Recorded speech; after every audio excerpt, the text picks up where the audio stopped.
પરમ ભગવદ શ્રી હર્ષદભાઈ રાણા ગઈકાલે એમની સાથે જ્યારે વાતચીત થઈ ત્યારે બહુ રાજી થયા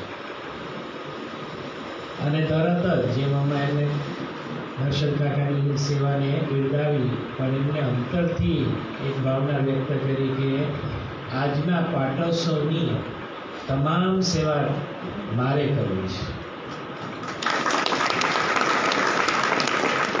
છે એવી એમને તરત જ જેવી વાત કરીને એવો તરત એમને સંકલ્પ કર્યો અને એમને મને કહી દીધું કે હું સચિનને કહી દઉં છું અને તમે સચિનભાઈને જણાવી દેજો. પાછું એમનો ફોને આવી ગયો કે મેં સચિનભાઈ સાથે વાત કરી દીધી છે. આટલો એમનો ખર્ચ. તો જમીન સંદર્ભે અને ત્યાર પછી પણ આપણા બધાનો સત્સંગ હજી અહીંયા વધારે દ્રઢ થાય એ નિમિત્તે હર્ષદ કાકાનો આ સમર્પણ એ રીતે અહીંયા આગળ આ જમીનના સંદર્ભે તો રહ્યો છે, પણ એમની તમામ બધી જે કંઈ જવાબદારીઓ અહીંયા આગળ દેશ ખાતે એ બાબુભાઈ મહેતા તકે આપણે બાબુભાઈ મહેતાને પણ યાદ કરીએ કે જેમને આપણને પછીથી બધી રીતે સલાહ સૂચન માર્ગદર્શન વગેરે આપીને આ જમીન સંદર્ભે બધી સરસ કાર્યવાહી કરીને આ જમીન શુદ્ધ કરીને આપેલ લીગલી વિશેષ જ્યારે પણ આવી રીતના પાટોત્સવ થાય છે તે વખતે આપણે બધા ભેગા થઈએ છીએ અને ખૂબ સરસ રીતે આ પાટોત્સવની વિધિની અંદર જોડાઈએ છીએ. પણ પાટોત્સવ વિધિનો મર્મ એ જ કે આ પાટોત્સવ નિમિત્તે આપણામાં રહેલી મંદિરની કન્સ્ટ્રક્શનની અંદર આગળ આપણે જે બધી શોભા મૂકી છે એની ભવ્યતા છે. અંદરની બધી સુવિધાઓ, અંદરની બધી વ્યવસ્થાઓ એ મંદિરની જરૂરિયાતો છે, શોભા છે, ભવ્યતા છે. પણ આ મંદિરની દિવ્યતા તો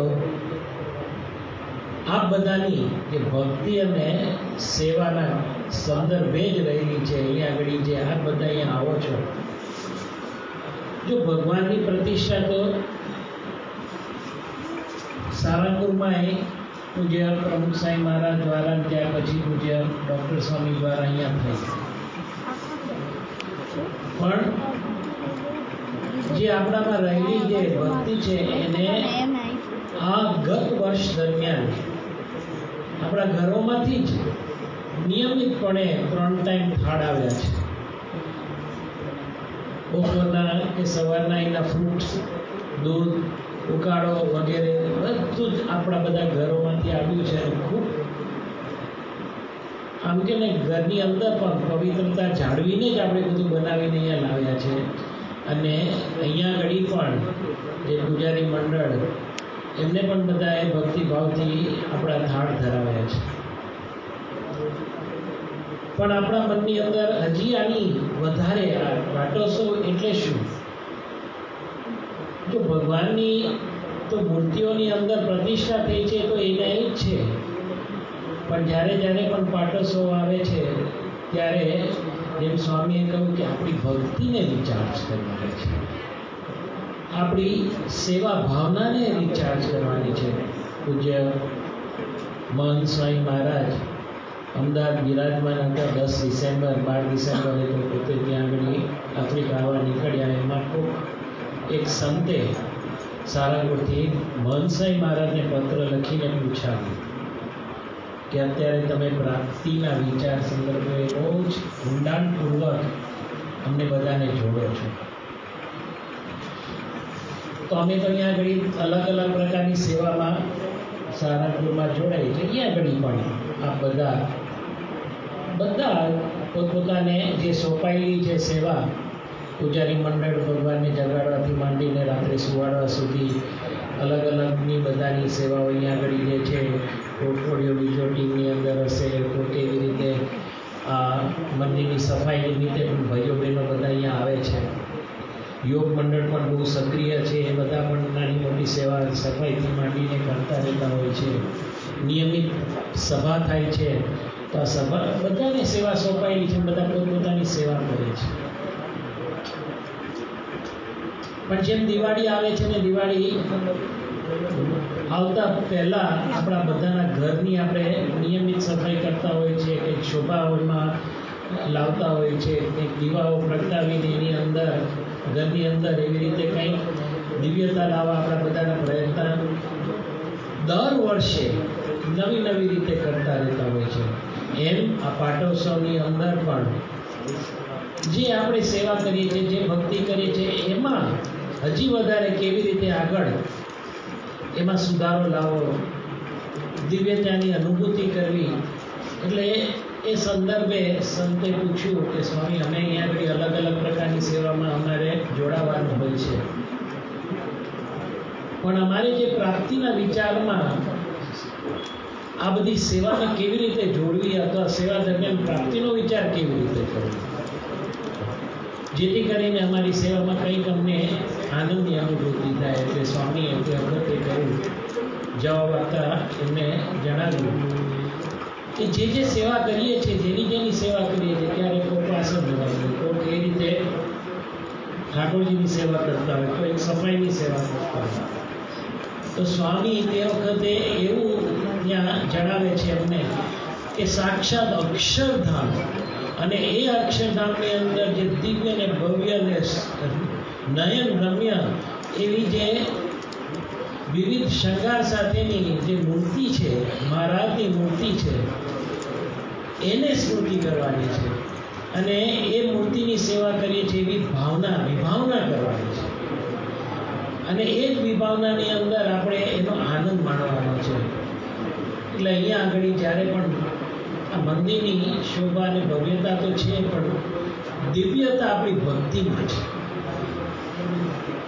એકલવ્ય એને જ્યારે એના માતાએ કહ્યું, અને એને થયું કે મારે આવી રીતે બાણ વિદ્યા શીખવી છે, પણ દ્રોણાચાર્યએ તો ના પાડી દીધી.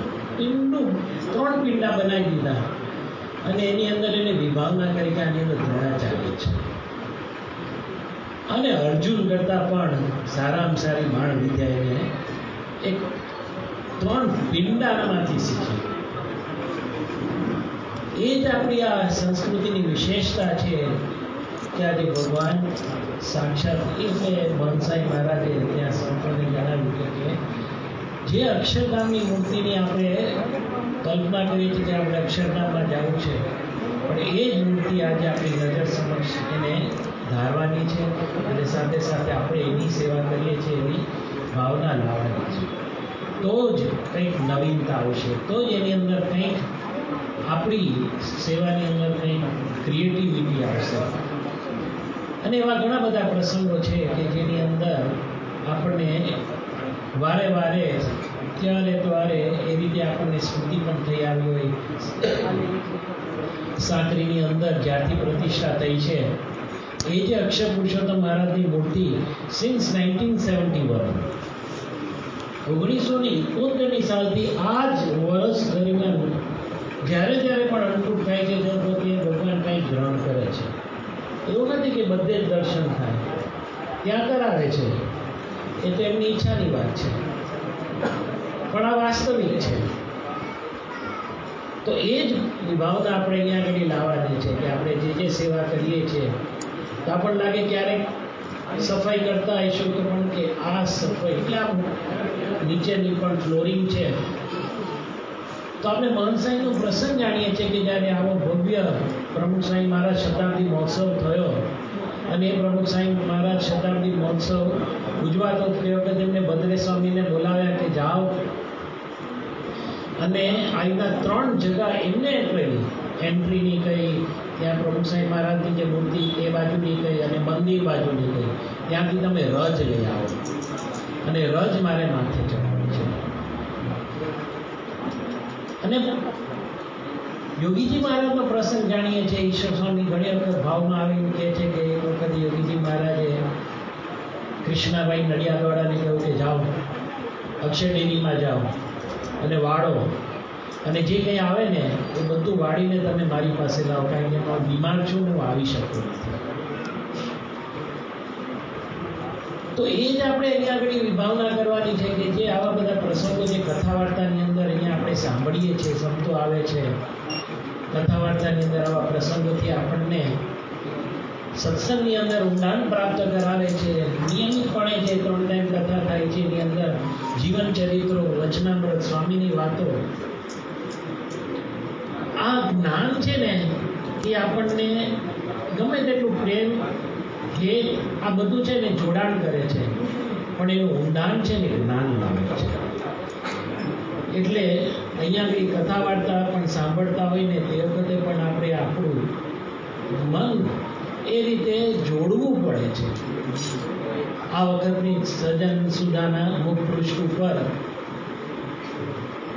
એટલાના હરિભક્તોએ કંઈક સ્વામીને પૂછ્યું કે સ્વામી અમે સેવા તો કરીએ જ છે, પણ હજી વધુ સારી રીતે સેવા કેવી રીતે કરીએ અને એની ફળશ્રુતિ શું? તો મનસાએ શરૂઆત કરે છે કે માની લેજો.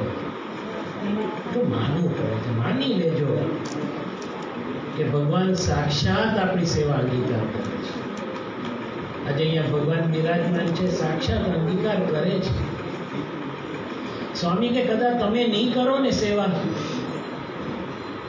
તો પણ સેવા થઈ જવાની છે. એનો અર્થ શું થયો કે કદાચ આપણે દૂર રહી જશું, નહીં કરીએ ને તો એની કંઈ ફલશ્રુતિ નહીં મળે. સેવા તો કોક આવીને કરી જ જશે, કારણ કે આ સંસ્કારધામ બન્યું એ પણ સ્વામીની ઈચ્છાથી બન્યું છે, મહારાજની ઈચ્છાથી બન્યું છે. એટલે એમાં તમામ પ્રકારની જેને જેને જે સેવાઓ પ્રાપ્ત થઈ છે, કદાચ મહિમા સમજીને કરશે ને એટલે તો આનંદ, ઉત્સાહ અને એનું પરિવર્તન એને દેખાશે. કદાચ કોક કાંઈ નહીં કરે ને પણ ખાલી દર્શન કરીને પણ આનંદ મેળવશે ને તો એને પણ પરિવર્તનની અનુભૂતિ થશે, અને કોઈક નહીં પણ આવે તો એને કાંઈ જ અનુભૂતિ નહીં થાય. એટલે મહંસાઈ મહારાજ બોલ્યા તોય મંદિરની તો સેવા થઈ જશે, અને ફલશ્રુતિ શું? તો આ સેવા ભક્તિ દ્વારા અંતર શુદ્ધ થાય છે, સ્વભાવ વાસના ટળે છે, દોષો ટળે છે. અને એથી વિશેષ મહંસાઈ મહારાજ શું બોલ્યા કે હૃદયની શુદ્ધિ થાય છે અને સત્સંગની અંદર વૃદ્ધિ થાય છે, એકાંતિક ધર્મ સિદ્ધ થાય છે. આપણને ખ્યાલ આવે કે ખાલી એવું નથી કે આપણે કાલાવડ મંદિરમાં જાઓ અને ત્યાં દર્શન કરો અને ત્યાં સેવા કરો, પણ સેમ ટુ સેમ અહીંયા આગળ પણ એવી જ આપણને ફળશ્રુતિ છે. તો આજના દિવસે પ્રાર્થના કરીએ કે જે આપણને આ સેવા અહીંયા મળી છે એમાં આપણે ભાવના રાખવાની છે, આપણું હૃદય રેડવાનું છે. આજના તકે આ બધાનો આભાર માનીએ કે આપણે જે જે સેવા પ્રાપ્ત થઈ છે, અહીંયા આગળ જે કથા વાર્તા કરતા હશે, નાની મોટી સેવા બધા ગર્ભમાંથી બધાને જે એ બધાને આપણે અત્યારે યાદ કરીએ છીએ, એ બધા માટે આભાર પણ માનીએ છીએ. અહીંયા ઉપર છાત્રાલય ચાલે છે અને છાત્રાલયના સંદર્ભમાં પણ અમુક હરિભક્તોને પણ એ સેવામાં જોડ્યા છે. નીચે પ્રેમવતી ચાલે છે, એની અંદર પણ બધા હરિભક્તોને જોડ્યા છે અને બધા ખૂબ મહિમાથી સેવા કરે છે. તો એ જ સેવાની અંદર આપણને આ જે મહંસાઈ મહારાજને જે આપણને ફલશ્રુતિ રૂપે અંતરશુદ્ધિ અને સાથે સાથે એકાંતિક ધર્મની આપણા હૃદયને અને મહારાજ કેમના લોકમાં આવ્યા છે તો બધાને આ રીતે અનાદિ અજ્ઞાન કાઢીને એમ કે ને અંતરની અંદર ભગવાનની મૂર્તિ બદલાની અક્ષરધામની પ્રાપ્તિ કરવા માટે જ